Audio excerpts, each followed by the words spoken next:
My name is Joe Foy. I'm co-executive director of the Wilderness Committee. I'm here right now to introduce a video that I've produced of the year's activities of the Wilderness Committee starting in May of 2017 and going through the year until April of 2018. Sit back, relax. Hope you enjoy the show. Every year, about this time, we produce our annual report. You'll find it on our website at wildernesscommittee.org. It documents our various campaigns and activities and also includes a financial accounting of our environmental organization.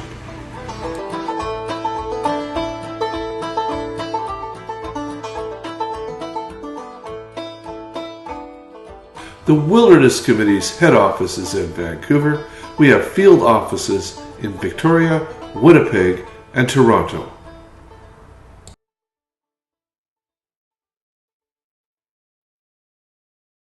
In May, we teamed up with BC singer-songwriter Luke Wallace to put on a series of outdoor events called Boogie on the Beach in communities around the Salish Sea. It was all connected to our campaign to stop Kinder Morgan's Trans Mountain Pipeline and associated tar sands bitumen tankers.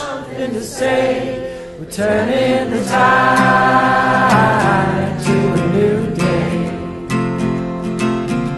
So grab us some kayaks, paddle around from the north down to Puget Sound with the wind as our sail. We'll dance with the whales until we're Salt Spring Island bound. Then we headed up to just beyond Hope, British Columbia to bring attention to the need for more habitat protection to allow BC's spotted owl population to recover in the wild. There are only 2 known pairs of spotted owls left in Canada, and one of those pairs is up this hill in that forest behind me. The reason we're here is to draw attention to the logging I'm standing in the middle of here. A company has come in and put a series of cut blocks of logging areas right virtually next to the wildlife habitat area that's set aside for the protection of spotted owls. In June, our volunteer trail crew, led by Wilderness Committee staff members, headed for southwestern Vancouver Island to the Walbron Valley in Pacheedaht territory to help build boardwalk trails. It's all part of our long-standing campaign to protect the area from being logged.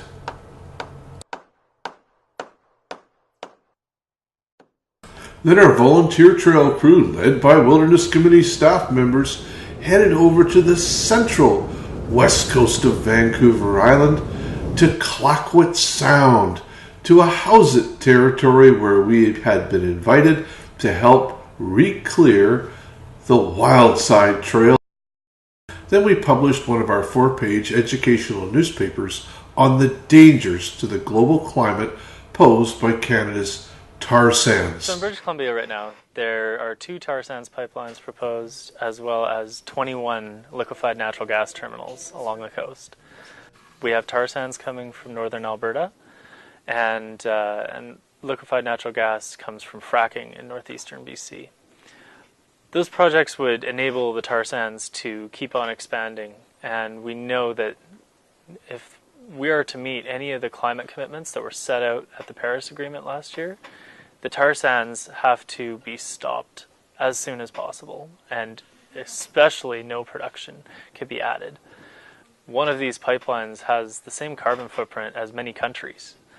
We continue to stand our ground to defend our right to speak out against Tasiko's mine's proposed New Prosperity Mine in Chilcotin Nation territory. On the early edition. Well, it could be a landmark case in BC when it comes to free speech. Today, the Wilderness Committee is facing Tasiko Mines in court again over its advocacy work against the New Prosperity Mine in Williams Lake. The mining company sued the group for defamation in 2012, alleging it was being unfairly portrayed as having, quote, callous disregard unquote, for the environment. But last year, a BC Supreme Court judge took the environmentalist side and in a strongly worded ruling. Today, Taseko Mines is heading back to court to appeal that ruling. The Wilderness Committee calls the case a classic SLAP, a suit designed to silence dissent. SLAP suit stands for Strategic Lawsuits Against Public Participation. For more on this, I'm joined by Joe Foy. He is the National Campaign Director for the Wilderness Committee. Good morning. Good morning, Laura. Taseko Mines took their legal action against your organization back in 2012. Here we are. It's 5 years later. The company's about to appeal the BC Supreme Court ruling. How surprised are you that Taseko is appealing? I'm not surprised. The way this works is companies with deep pockets use those resources to try to silence their critics. So now you're before the Court of Appeal. How significant could this ruling be for British Columbia? I think it's very significant. Every time human beings write to say what they believe is attacked and defended, it puts into place another brick in the judicial system that protects one of our most basic of rights. We continue to speak out against the ill-conceived Site C Dam project. Well, despite the rain this morning, protesters gathered outside BC Hydro headquarters to voice their ongoing concerns about the Site C Dam project in northern BC. To be drowning more farmland than we've ever lost before out of the agricultural land reserve is criminal. Protesters say it's not too late to save the Peace River Valley, but there is an urgent need to stop signing construction contracts now. They say families in the region have been living for too long with the threat of being evicted. The group is also concerned that not all First Nations have approved the project and some of their grave sites could be desecrated. Well, there's some celebrating going on for those opposed to the almost $9 billion Site C Dam. The NDP has promised that it will be reviewed by the BC Utilities Commission, and of course John Horgan is now the Premier designate. Well, let's bring in Joe Foy for his reaction. He's campaign director at the Wilderness Committee. Hello to you, Joe. Hi, Pamela. Joe, have you spoken to homeowner Ken Boone? Only in email correspondence, of course.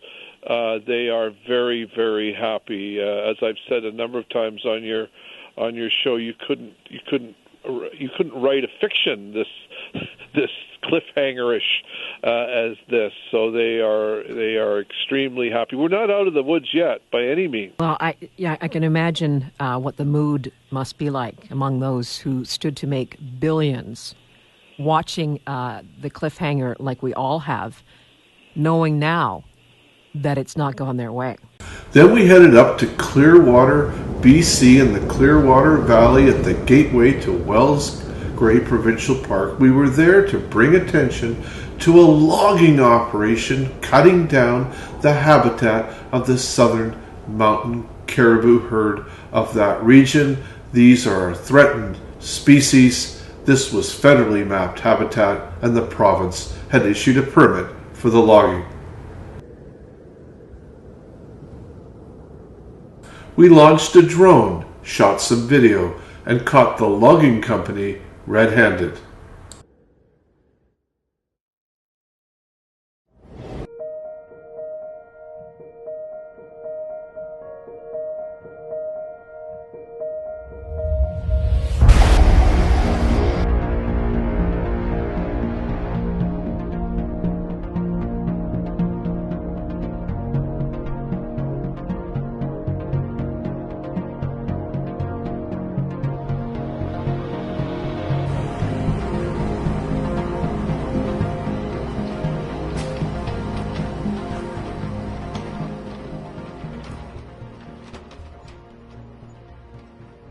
And then we got the worst of all possible news. Guiding light of the Wilderness Committee and good friend Gwen Barlee had passed away. Gwen Barley, a longtime BC environmental activist, has died of cancer. She died on Thursday after battling cancer for a year. Gwen was the policy director with the Wilderness Committee. For the past 16 years, she was actively involved in protecting endangered species and even pushed for legislation to protect them in BC. Barley was just 54 years old. Gwen came to us in 2001. She was working in the movie industry and began at the Wilderness Committee as a campaigner, and became known over those 16 years as one of the best researchers, really had her facts nailed, one of the best people at getting information from government that government didn't want you to have. Of its official opposition. Thank you, Honourable Speaker, and it's with great sadness that I rise today to mark the passing of Gwen Barley. Gwen was the daughter of Bill Barley, a member of this House, but she was much, much more than that. She was a tireless champion for the environment and a good personal friend of mine. Gwen always sought consensus and cooperation. It may not always have felt that way to ministers on the other side, but each and every day Gwen got up to try and make life a little bit better for herself, for her community, and most importantly for the wild spaces and those that live there. We begin this morning with condolences. Sad news a week ago as we remember the passing on June 21st, 2017 of Gwen Barley, who many of us knew here in Vancouver, a longtime resident of our city, community leader and environmental champion. She was one of the principal leaders of Vancouver's based Wilderness Committee, and in that role for over 15 years, she worked tirelessly and relentlessly to protect BC wilderness and wildlife. She originally came from the South Okanagan, Similkameen, daughter of well-known provincial NDP MLA and BC historian Bill Barley. She's survived by her mother Kathleen and sisters Diane and Veronica. Gwen is certainly remembered for her compassion for wildlife and her relentless pursuit of federal species at risk protection, and that was achieved, provincial species at risk legislation for BC. As after that, she is certainly respected for her staunch defense of the public good. On behalf of the Wilderness Committee, our board, staff, and executive team, I just want to thank all of you on behalf of Gwen's family as well, many of which are here tonight. I really want to thank everyone for coming out this evening. The Wilderness Committee is super honored to host this event and to honor Gwen, our colleague of 16 years. We were so lucky to have her as our National Policy Director and on our executive teams. There's many people in this room who knew Gwen longer than I did, better than I did, but I've always counted Gwen among the people I love to spend time with as a friend. I think, like everyone in this room, we believe and know that Gwen Barley was a great British Columbian.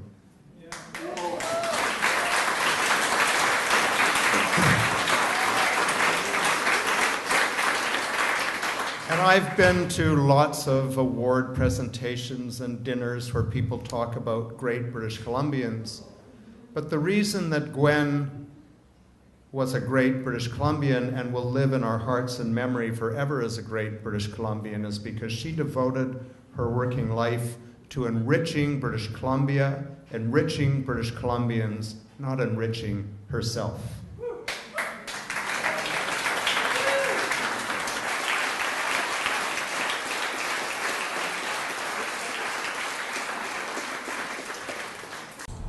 Now our volunteer trail team, headed up by Wilderness Committee staff members, headed to Clayoquot Sound on the central west coast of Vancouver Island. They were headed for Tloquit First Nations territory to help build boardwalk trails on Mears Island, the Tloquit's tribal park.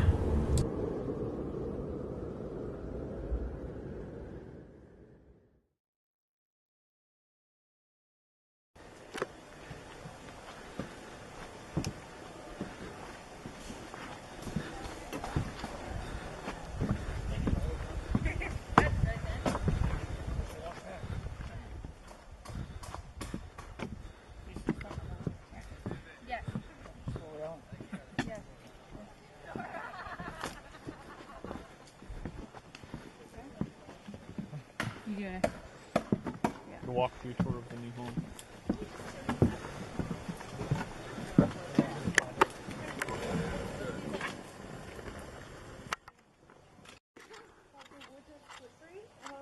And then Torrance Cost was interviewed about the Wilderness Committee campaign to protect southwestern BC's remaining old-growth forests. So tell me about the work to protect the old-growth forest. Yeah. I know you've had some progress. Yeah, so the campaign in areas, I mentioned the campaign to protect the Carmanah, which was successful. Yes. And part of the wall brand was set aside. And the logging company now will come back and say, you know, some of the wall brand's protected. You got what you wanted. There has to be a balance. There does have to be a balance, but on Vancouver Island, more than 90% of low elevation forest has been logged. That's not a balance. There's 10% that hasn't been logged. Some of that's protected, but even if we protect all the rest of it, that's still only 10%. If we get everything we won't even be close to balance. We celebrated wildly when plans for a huge liquefied natural gas plant went bust. LNG mega project on the North Coast. The environmental activists are ecstatic the project is over. To know that this project is no longer a threat to the communities along the Skeena River or the global climate, it's a massive win. Once again, we participated in Paddle for the Peace, an event aimed at stopping the Site C Dam. Their opposition to the construction of the Site C Dam. It's hard to believe that we're in this day and age, we're in a fight like this, trying to save this valley over a stupid project. And supporters are hopeful their fight may soon come to an end, as incoming Premier John Horgan has expressed his support to send the project to receive a review from the BC Utilities Commission. A review anti-Site C demonstrators and Treaty 8 First Nations have been asking the government for years. In August, we got wonderful news.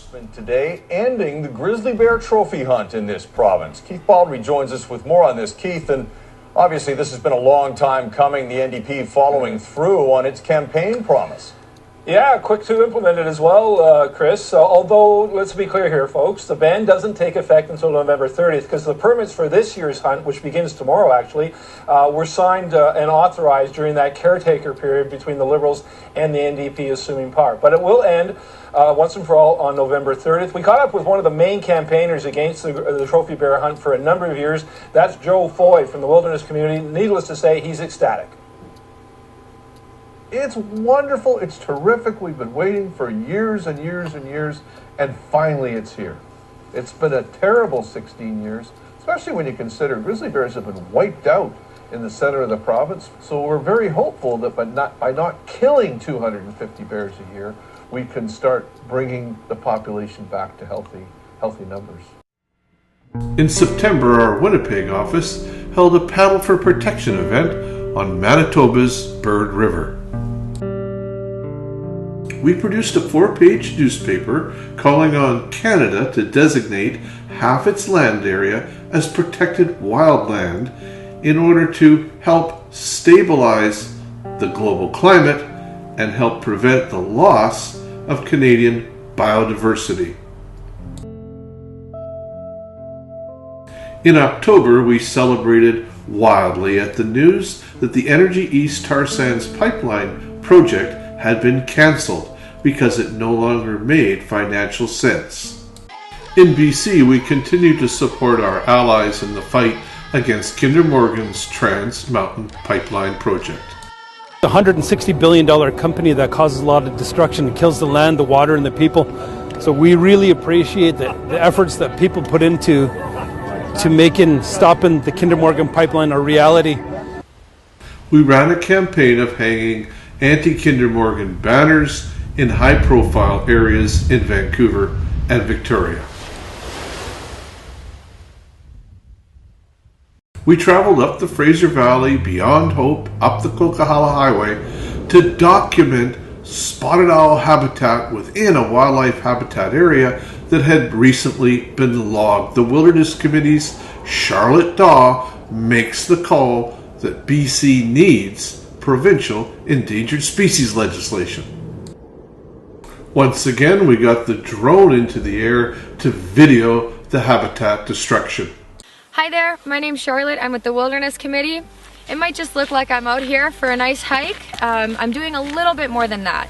Today we came out here to a wildlife habitat area set aside by the provincial government, and we came out here today to document how these habitat areas are doing, and we were pretty disappointed to see that this area has been logged, regardless of the fact that it's great habitat for spotted owl. We're trying to make the case that the provincial government needs to implement strong, effective legislation that protects our endangered species.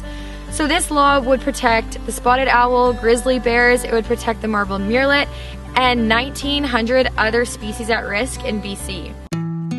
We traveled out to the South Okanagan, Similkameen region. We went to Asuyas to hear federal leaders, provincial leaders, and First Nations leaders come together in support of the creation of a South Okanagan Similkameen National Park Reserve. Its boundaries are in the planning, but the announcement is wonderful news. Once designated, this National Park Reserve would conserve more species at risk than any other in the nation.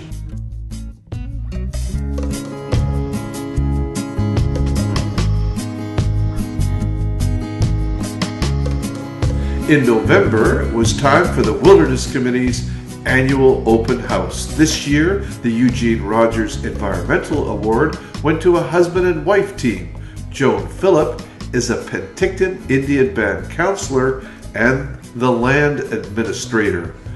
Grand Chief Stuart Phillip, her husband, is head of the Union of BC Indian Chiefs. They received the award for their outstanding activism to protect the environment, especially their opposition to Kinder Morgan's Trans Mountain Pipeline and to the Site C Dam project. 6 Manitoba environmental groups co-hosted a forum at the University of Winnipeg tonight to look at the province's climate and green plan. People we spoke to at the event liked that the document tries to be comprehensive and called some of its proposals positive steps. Presenters, though, stressed that the discussion paper is just that, a discussion paper, not an actual plan. I think the Manitobans need to know that our province is talking about change, and it's up to us to turn words into action. So let's not assume this is a plan. We need to treat it like a discussion and be engaged in the discussion. We amped up our campaign against Kinder Morgan's Trans Mountain Tar Sands Pipeline project. This was the scene outside the Fairmont Waterfront Hotel near Canada Place. The Wilderness Committee was one of several environmental groups making their voices known. All of them say they're opposed to the expansion of the Kinder Morgan pipeline, which would triple the amount of crude oil transported between Alberta and the Lower Mainland. We're here today to show Rachel Notley, Ian Anderson, and Jim Carr that the people of British Columbia don't want them here. They can go home, they can take their pipeline with them. This pipeline would enable an expansion of the tar sands for decades to come that is completely out of line with a safe climate for our children. And so continuing to approve pipelines and act as if the world is not moving off of fossil fuels is unacceptable. You've marched. You've written. You're ready to help defend the West Coast against Kinder Morgan's pipeline. Now, the company is gearing up for construction, and you can help be the movement's eyes on the ground. This video will give you the tools to keep watch on Kinder Morgan.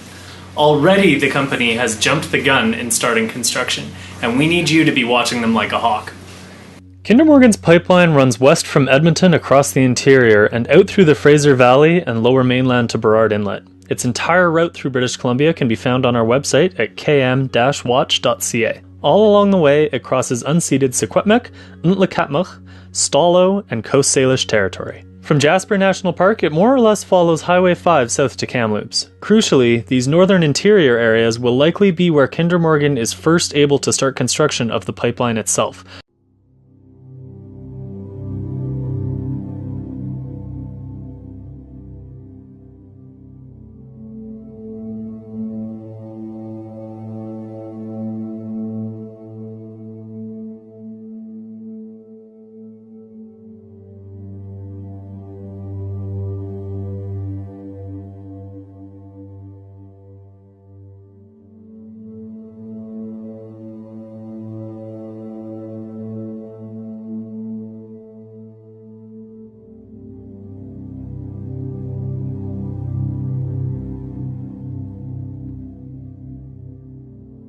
We drove north and east to the little town of Clearwater and then up the Clearwater Valley to document logging in critical habitat for the threatened southern mountain caribou herd in the Wellsgrave Park area. We arrived just in time to see the last of the caribou habitat being hauled away in trucks.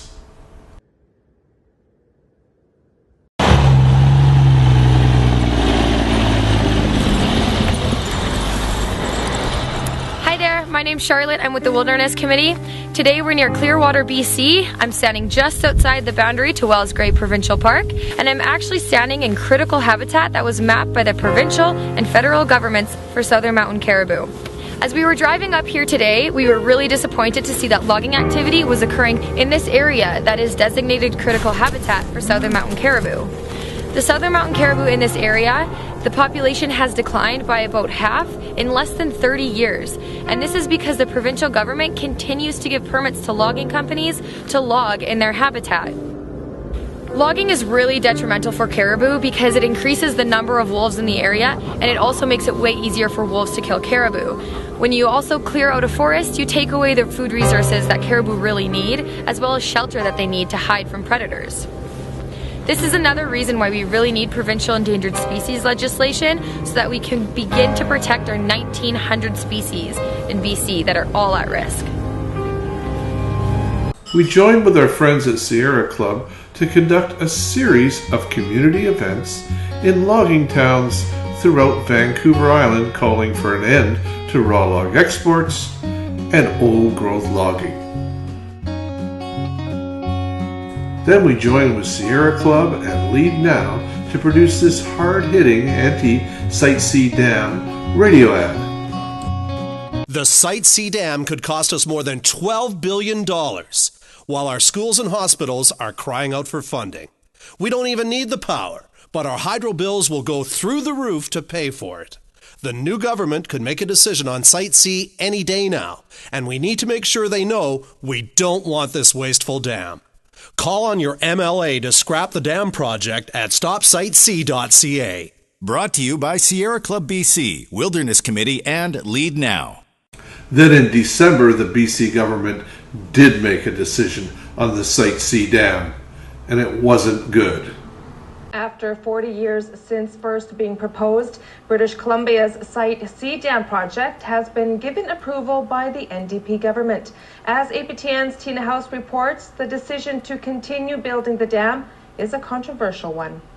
The controversial Site C dam project was approved by the former Liberal government, and construction began in July of 2015. Last July, the NDP defeated the Clark government. One of its mandates was to send the Site C dam to the BC Utilities Commission for review, and they delivered on that promise. However, this project is past the point of no return, said BC Premier John Horgan at a news conference in Victoria. They gave us, sadly, just one clear choice. That was to proceed with a $10.7 billion project, or cancel that project and absorb $4 billion in construction and remediation costs. The announcement came as a shock and disappointment to many, including Grand Chief Stuart Phillip of the Union of BC Indian Chiefs. It's an absolute betrayal of their commitments that they campaigned on, the promises they made, the visits to Treaty 8. We have pictures of John Horgan holding up signs, Site C sucks. On the river. He met with the Treaty 8 people and gave them assurances that his government would, in all likelihood, bring the project to a close. Joe Foy of the Wilderness Committee says he totally disagrees with that decision. What I heard yesterday was to save money, we shouldn't stop spending money, we should keep spending money to the tune of $10 or $12 billion for electricity we don't need and can only sell at a loss. It boggles the mind. Criticism is growing from the NDP's decision to give the go-ahead to the Site C dam project. From the land to the courts, the First Nations here in BC say they will vow to continue to fight against the project. Tina House, APTN National News, Vancouver. Hi there, I'm Peter McCartney. I'm the climate campaigner for the Wilderness Committee, and I'm here along Kinder Morgan's pipeline route in Valemount, British Columbia in the northern interior. I spent 3 days meeting with landowners along the pipeline route who are frustrated and furious and tired of dealing with Kinder Morgan. The bullying that we've seen from this company in trying to get people to sign deals, offering them a fraction of what the chunk of their property is worth, offering people, after they've cut down their trees, only the marketable price of the timber, so that a tree that's had 20 years worth of growth isn't worth anything to them. We've seen over and over again people tell us stories that Kinder Morgan is trying to come through here and treating people like they're just obstacles in the way in order to get this pipeline through. Suddenly, the BC government announced a widening of their grizzly hunting ban, which was great news. Great Bear Rainforest, which was brought in over the summer, but now the trophy hunt is banned for the entire province. Tanya Beja has reaction. Grizzlies are now off limits to hunters in this province. Protecting this iconic species is simply the right thing to do. The provincial government announcing an immediate and total ban for everyone except First Nations, who can continue to hunt grizzlies for food, social, ceremonial, or treaty rights. This announcement on grizzly bears is fantastic. It's fantastic news, and it's a great job. The move comes after extensive public consultation. Nearly 80% of respondents supported an end to the hunt. And more good news when the provincial government refused to issue an environmental certificate to the proposed Ajax mine located near Kamloops. Local First Nations and local residents had strongly opposed the mine proposal. More good news when we learned from the BC courts that we had succeeded in our court case against Taseko Mines.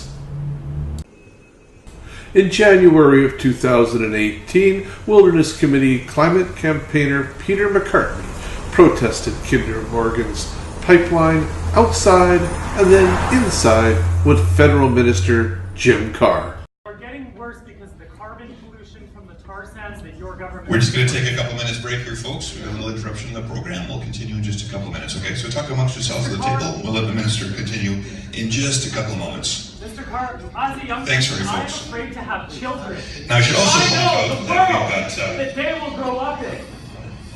Mr. Carr. Sir, we'll arrange for a refund for you on the way up, okay? Resource shortages and the wars that go... Thanks very much for being here. In February, we published a full-color 4-page newspaper about the battle that was shaping up in BC to stop Kinder Morgan's Trans Mountain Pipeline.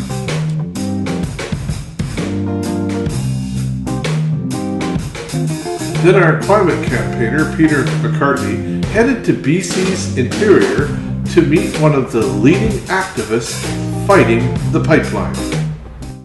I'm Peter McCartney. I'm the climate campaigner for the Wilderness Committee. I'm here with Kanahus Manuel from the Tiny House Warriors and the Secwepemc Women's Warrior Society.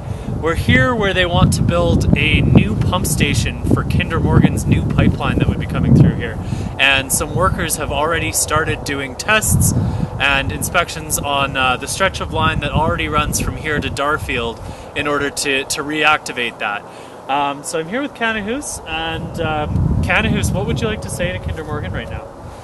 Well, really we're shocked and we really feel like our rights are being violated because we didn't give consent for this pipeline to come through. And as the Indigenous people, the Secwepemc people, we are the ones that are impacted by this pipeline. This is our territory. We've had this territory under our responsibility for tens and tens of thousands of years. So this pipeline, it threatens that very existence of us, and we can see some of this construction that's happening behind us already. This is without the consent of the Secwepemc people. We really want people to be aware that all of this infrastructure is going to get started construction, and we're going to have to take some type of action in order to delay some of these projects. And that's a part of our diversity of tactics that we all must deploy as people that are opposed to the pipeline. And so we are going to be taking direct action, and we're asking for people to continue to support us. One of the actions will be putting the tiny houses out onto the pipeline route. But this area, the North Thompson River is like right behind us, and this is where we get our salmon from. Like a lot of the spawning grounds for our salmon will be impacted by this. This pipeline proposes to go through not just hundreds of creeks and streams, but thousands of creeks and streams all the way from Edmonton. And so our concern is our salmon, our concern is our water, and our concern is our children's future, because if no one's going to stand up and speak for the children and our grandchildren, then we're going to have a dead planet. In March, a huge crowd of people gathered at the base of Burnaby Mountain to voice their opposition to Kinder Morgan's Trans Mountain Pipeline plans. Are instructing their warriors to be there to occupy Burnaby Mountain. Canada is committed to an international agreement, and all I'm here to say is, all right, Prime Minister, you signed on our behalf, live up to it. And that means no pipelines, no fracking, no tar sands, no shipping in the oceans. We got to get on with sunshine and wind. My name is Connor Hoos, and I'm with the Secwepemc Nation, but also representing for the Tiny House Warriors and the Secwepemc Women Warrior Society, here in solidarity with the Tsleil-Waututh Nation, stopping this pipeline by any means necessary, occupying our lands to assert our jurisdiction and authority over Indigenous unceded territories.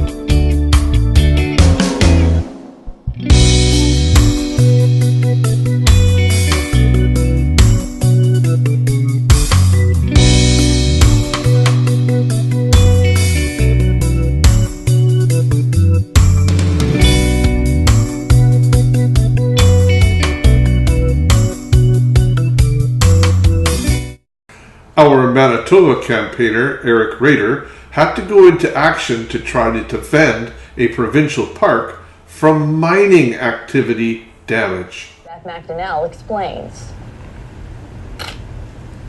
It was on a recent fishing trip Eric Reeder made the discovery. Workers busy in the forest and trees cut down. Disturb a park, this is atrocious. Shocked and angry, Reeder grabbed his camera and started documenting. He worries what this clearing means for the Cat Lake area of Nopaming Provincial Park.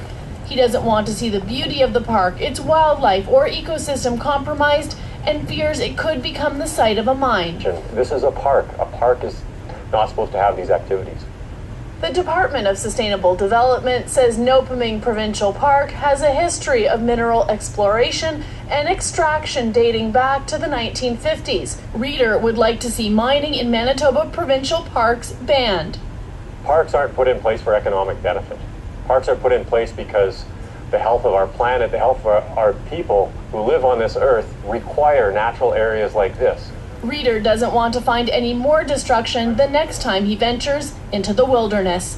Beth McDonnell, CTV News, Nopaming Provincial Park. We published a 4-page newspaper about some of the solutions to the climate crisis. Our endangered species campaigner, Charlotte Daw, produced a video about the dangers of neonicotinoid pesticides. Neonicotinoid pesticides, or neonics, are killing more than just bees, and we have until March 19th to tell Health Canada to ban the use of these toxic pesticides. Neonics are powerful neurotoxins which are used to kill crop pests, but they're doing too good of a job and they're killing many other species as well, many of which that are foundational to our food chain. In the spring of 2012, hundreds of millions of honeybees were killed in Canada alone. An investigation revealed neonic residue on 70% of the bees tested. We are using neonics at an unprecedented rate. We are soaking our environment in these chemicals to control pests, and in many cases, these pests aren't even there. Our environment and the ecosystems that we rely on are suffering because we're overusing these neonics. Right now, the Pest Management Regulatory Agency is making changes to how we use neonics in Canada, but the recommendations are weak and they're still allowing for a widespread use of these chemicals. Will you help stop this global neonic crisis and write into Health Canada asking them to ban neonics today?